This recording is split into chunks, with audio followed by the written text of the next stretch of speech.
Deus Pai, nós te damos graças nesta noite, porque através deste meio do Zoom podemos nos juntar como o corpo de Cristo para ler e estudar a tua palavra e também para orarmos localmente onde quer que nós estejamos em grupo.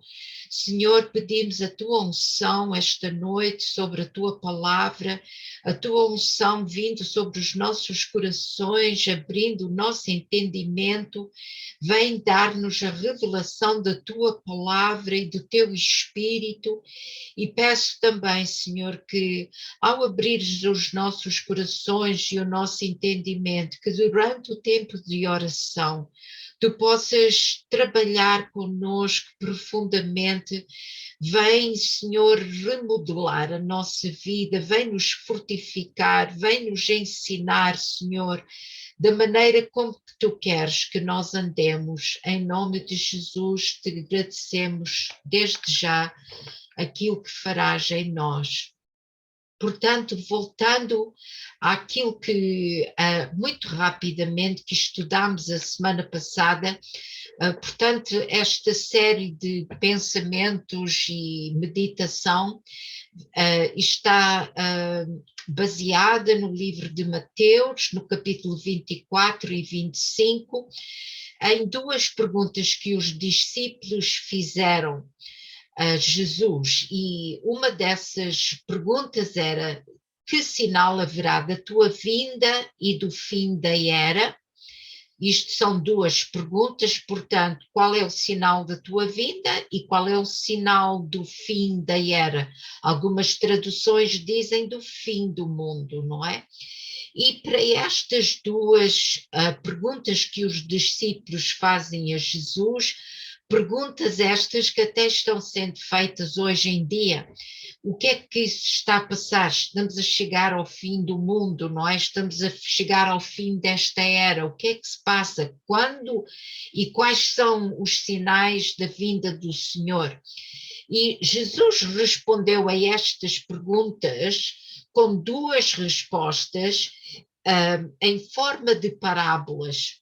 E cada uma dessas parábolas contém avisos de que nós podemos aprender muitas coisas. A primeira coisa que Jesus ensinou foi que devemos permanecer atentos. Outra maneira de dizer isso é acautelai-vos, não é? Prestai atenção. E ele disse para que ninguém vos engane. Isso quer dizer que nos tempos em que a vinda de Jesus acontecerá e nos tempos da fim da era, haverá grande engano nessa época. E Jesus disse: vigiai, portanto, e estai atentos para estardes prontos, para estarem preparados. Estai apercebidos das coisas que vão acontecer nesses fins de tempo. Ora, a primeira parábola, eu não vou ainda falar sobre ela, mas já a semana passada começamos na parábola número 2, que é a parábola que nós geralmente a intitulamos a parábola das 10 virgens. E vou ler rapidamente outra vez só os versículos. Portanto, em Mateus, no capítulo 25, e a partir do versículo 1, estou lendo a tradução João Ferreira de Almeida. Então o reino dos céus será semelhante a 10 virgens que, tomando as suas lâmpadas, sairão ao encontro do noivo. Vamos nos aperceber aqui de uma coisa, que a palavra diz que as 10 virgens são, portanto, semelhantes. ao reino dos céus, ou o reino dos céus será semelhante a 10 virgens, é isso que eu quero dizer, não é?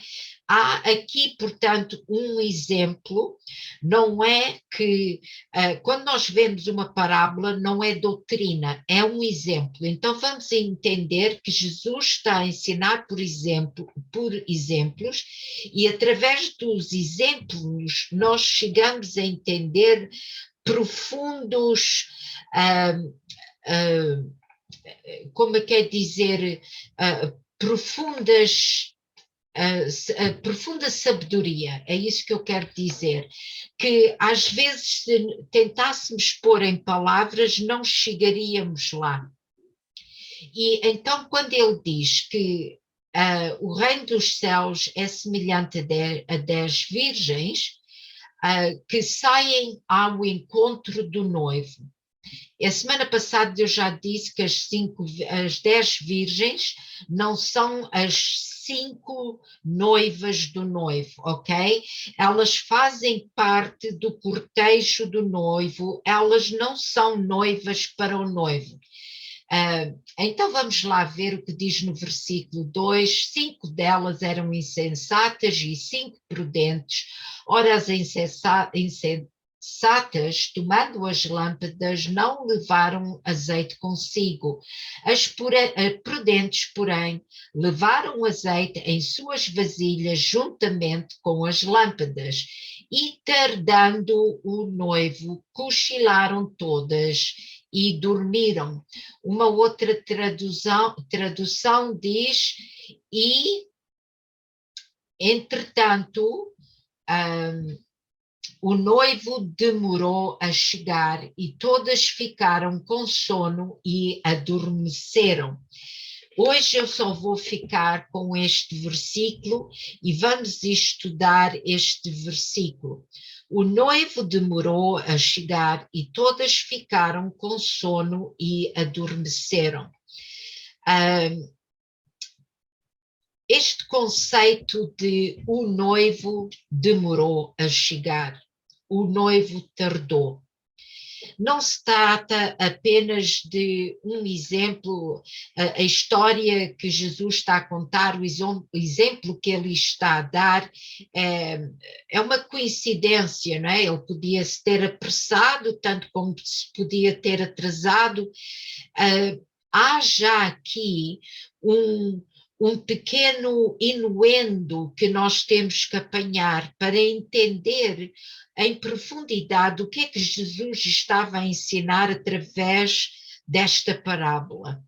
Se nós formos a ver no livro de Atos, no capítulo 3 e versículo 19, em seguida diz assim: arrependei-vos, pois, e convertei-vos para que sejam apagados os vossos pecados, de sorte que venham os tempos de refrigério da presença do Senhor e envie ele o Cristo que já dantes vos foi indicado, Jesus ao qual convém que o céu receba até os tempos da restauração de todas as coisas, das quais Deus falou pela boca dos seus santos profetas desde o princípio. Ora, desde o princípio, entre os judeus, eles sabiam o que era que o Messias viria para fazer. Muitos de nós hoje não entendemos em profundidade, da mesma maneira que os judeus entendiam qual seria o trabalho e o papel do Messias. E então, quando Jesus fala que o noivo tardou, ele está ampliando e trazendo a quem já é judeu e a quem já entende que o trabalho que o Messias virá fazer não é apenas o que nós gentios entendemos. Muitos de nós estamos limitados apenas no sentido de que tudo o que Jesus veio fazer é nos salvar. E, portanto, a partir do momento que nós estamos salvos, a obra de Jesus já está completa em nossa vida, e isso quer dizer que ele há de vir buscar aqueles que são salvos, e o resto do mundo vai ser um caos, e depois então é que Jesus há de vir para reinar na terra. Este entendimento não está completamente errado, mas também não está completamente certo, porque o trabalho do Messias não é apenas só ele nos salvar. O trabalho do Messias é ele restaurar todas as coisas sobre a face da terra, e não só na época dos 1000 anos, mas mesmo agora nós temos que entender que há um trabalho que o Espírito de Deus ainda precisa concluir quanto à noiva de Cristo.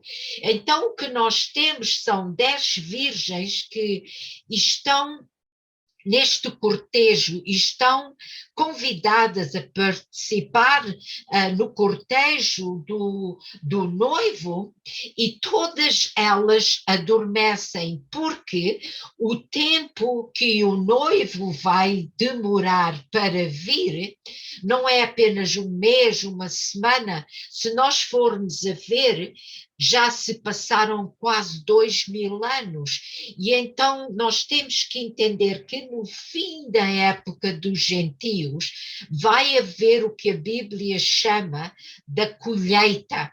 A colheita de toda a época vai acontecer nesta altura, e é isto que nós estamos a entrar nessa fase em que a colheita, a ceifa da terra vai acontecer. E o que é importante nós entendermos aqui é que Deus está a restaurar o seu povo. Os tempos da restauração de todas as coisas estão a acontecer agora. Como diz em Atos 3:21, que convém que o céu receba este que subiu. Foi o que os anjos disseram a todos os discípulos que estavam presentes, assim como vocês viram ele subir, ele vai descer. E Pedro aqui continua com a ideia dizendo que os céus, convém que os céus retenham ou recebam o Cristo até ao tempo da restauração de todas as coisas. E Deus está primeiramente a começar a restauração do seu povo, e nós precisamos de entender isto, porque nos temos que preparar para receber essa restauração. Não é apenas a salvação da nossa alma, mas a restauração de todas as coisas na nossa vida, a restauração da fé, a restauração da visão que nós temos que ter do reino de Deus, a restauração da saúde dos nossos corpos. Quando a restauração de todas as coisas começar sobre a face da terra, nós vamos ver milagres e prodígios e maravilhas e coisas que vão acontecer no seio da igreja e através da igreja de Cristo, tal como nunca foi visto. E nós temos que ter uma expectativa e imaginação que esteja à altura de aceitar que haja um tempo de restauração, um tempo em que a glória de Deus, como dizem Abacuque, que vai cobrir a terra como as águas cobrem o mar. Por exemplo, as águas do mar, para aqueles que sabem de ciências, a superfície da Terra, cerca de 75% da superfície da Terra são águas. Agora imaginem, 75% do mundo em que nós vivermos estar coberto com a glória de Deus. Nós temos cerca de, pelo número, não é, de estatística, cerca de 2,5 bilhões de pessoas que se dizem cristãs. Isso inclui católicos, evangélicos, todos aqueles nominais e fervorosos, aqueles que se dizem cristãos, cerca de 2,5 bilhões de cristãos. Isso não chega nem à terceira parte dos 7,5 bilhões de pessoas sobre a face da Terra. Os números de a glória de Deus a cobrir a face da terra ainda não condizem. Então nós temos que ter uma outra imaginação, temos que ter uma outra expectativa na igreja de que Deus queira ainda fazer conosco muito mais do que nós estamos apercebidos, do que nós temos entendido, e para isso é preciso nós nos abrirmos a um novo entendimento em Deus. E quero dizer que estas 10 virgens, por falta de terem essa visão ampla do que o noivo possivelmente estava fazendo, porque tudo o que elas estavam fazendo era esperar. Elas não tinham uma ideia do que se passava antes do momento do noivo chegar ou o que ia acontecer após o noivo chegar. Elas apenas tinham ido ao seu encontro, mas Deus não trabalha conosco assim. Ele nos revela aquilo que está no seu coração. Ele revela através dos seus profetas os seus planos. Ele não está escondendo de nós aquilo que está no seu coração. E, portanto, eu quero dizer que enquanto estamos à espera, no nosso tempo de espera, não podemos perder a imaginação e a visão mais ampla do que é o reino de Deus. Quando a nossa visão se torna muito estreita e está só focada naquilo que nós precisamos, naquilo que nos diz parte, nas nossas dificuldades, então a nossa fé corre o risco de nós até ficarmos enfraquecidos, porque, vamos a ver, os desapontamentos da vida acontecem. Vamos lá ver as 10 virgens. Procuravam e esperavam, mas ele agora não está a chegar, isto meia hora é uma hora, meia-noite é uma hora inconveniente, não é? Então sentiam-se desapontadas, podemos imaginar que era isso, deveria ter chegado ainda antes da meia-noite, por que demorar tanto? Será que nós estamos no lugar errado? Sabemos lá quantas perguntas elas tinham, as lutas que cada um de nós passa, os muitos afazeres, as desilusões que nos acontecem na vida, não é? Há um acondicionamento humano. E sem nós termos a vida de Deus, a vida do Espírito, bem em chama em nós e acendermos e mantermos acesa aquela vida abundante que Jesus nos dá, nós corremos o risco de ficar desanimados. Pois aconteceu mais uma e agora esta. Então, em vez de termos os nossos olhos colocados sobre Jesus, sobre o reino, a nossa visão se torna muito estreita e se torna, volta-se apenas para todas as situações problemáticas que nós vivemos, e nisso corremos o risco que estas virgens correram. É o risco de cochilar.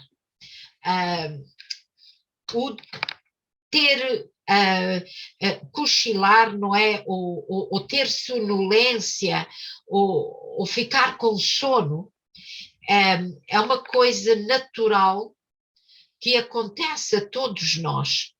E esta noite quero explicar, pela palavra de Deus, 2 pontos quanto ao que acontece ao ser humano, em termos de o que se passa no mundo espiritual, tanto o de bom como o do mal. O primeiro exemplo nós podemos ver em Lucas 9:32, quando Pedro e João e Tiago vão ao monte com Jesus, o monte da transfiguração, e lá Elias e Moisés aparecem a Jesus. E diz que quando eles estão no monte da transfiguração, Pedro e os que estavam com ele se haviam deixado vencer pelo sono. Despertando, porém, viram a sua glória e os 2 varões. Portanto, naquele momento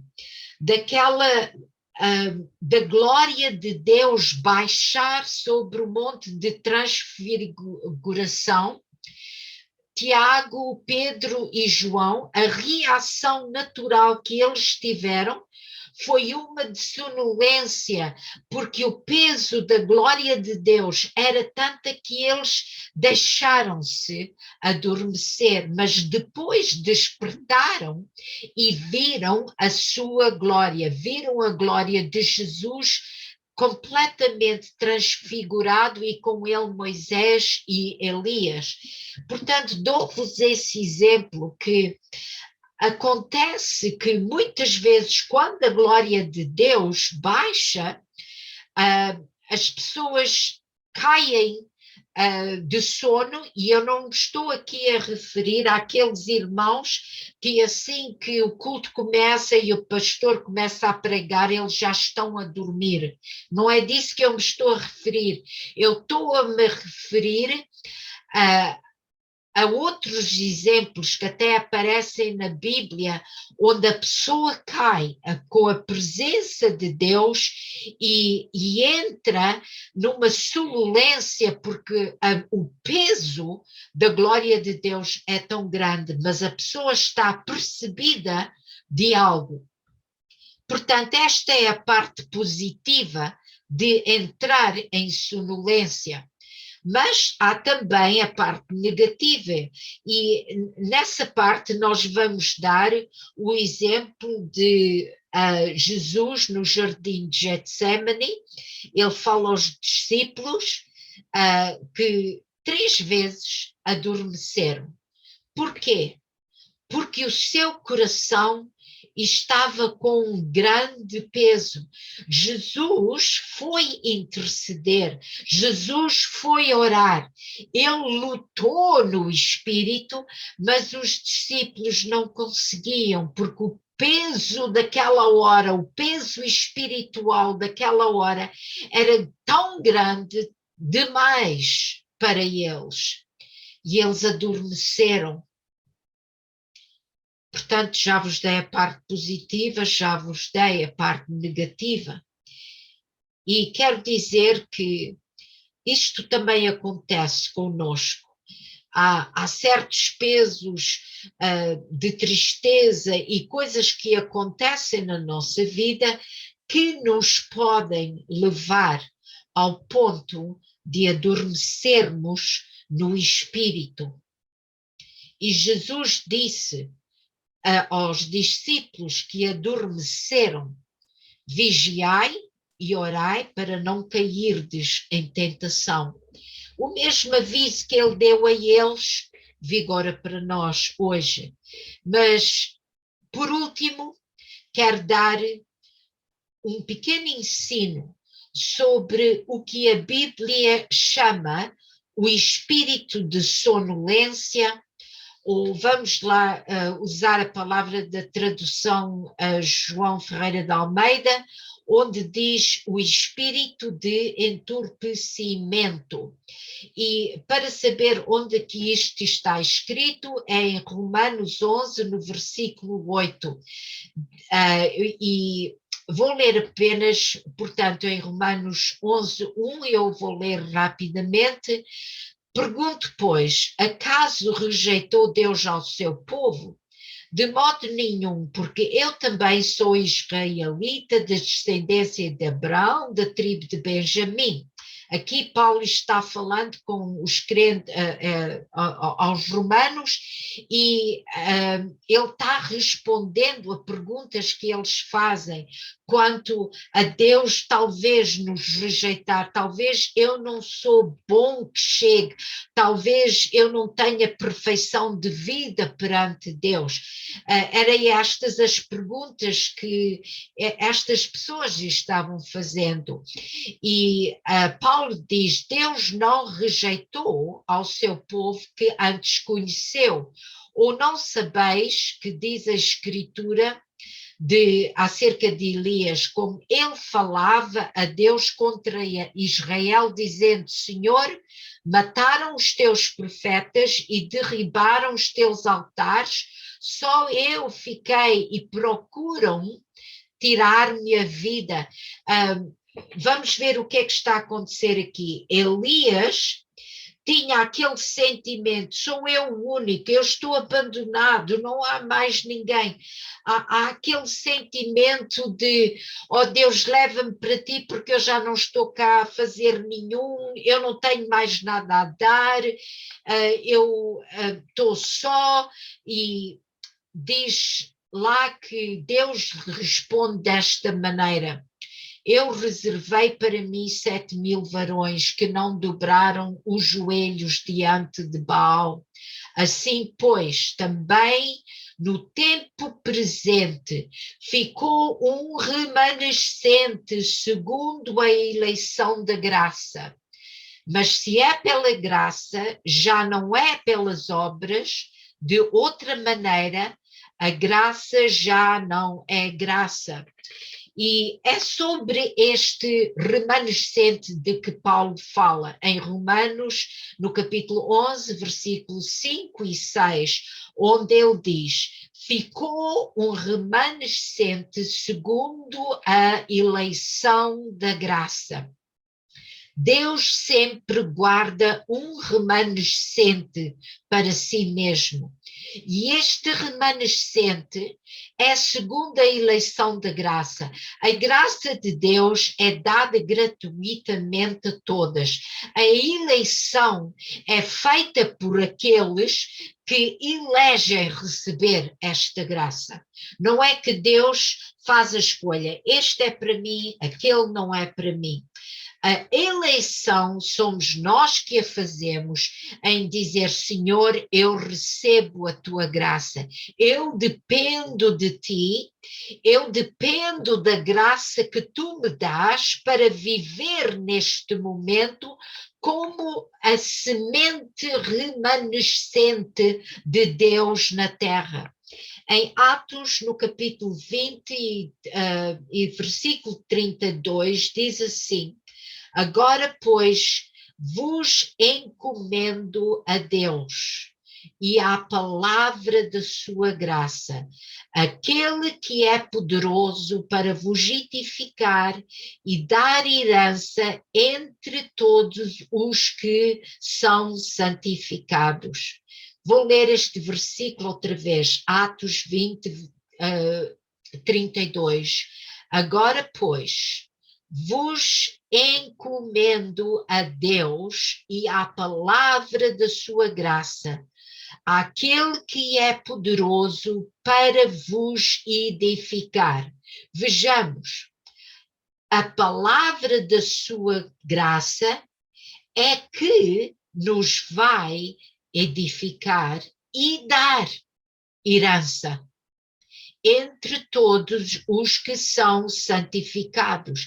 Portanto, para nós fazermos parte daquela ceifa que Deus quer fazer sobre a face da terra, para nós fazermos parte da revelação da sua glória sobre a face da terra, é necessário nós fazermos parte deste remanescente, que é segundo a eleição da graça, não é segundo as obras que nós fazemos. Portanto, eu já não mato, eu já não roubo, eu cumpro todas as leis que a igreja tem-me posto, eu cumpro todas as leis do país, então eu cumpro as leis. Não, não é de cumprir ou não leis, é a eleição da graça e é pela graça. E esta graça é dada pela palavra da graça, que nos edifica. E este é o propósito que eu tenho através destas meditações, anteriormente a nós orarmos, para que sejamos edificados na nossa fé, para Deus nos edificar como um povo escolhido, como um povo remanescente, um povo que tem uma imaginação, que entende que Deus é poderoso hoje, que se eu estou à espera de uma resposta a uma oração há 10 ou 20 ou 30 anos, que isso não quer dizer que Deus não é bom, isso quer dizer que Deus está a trabalhar no assunto estes anos todos. Deus não vai faltar para comigo, ele diz, clama a mim e eu responderei. Deus está a trabalhar no assunto e isso quer dizer que a minha fé não pode desvanecer, porque Deus vai fazer, Deus vai responder. As suas promessas são sim e amém.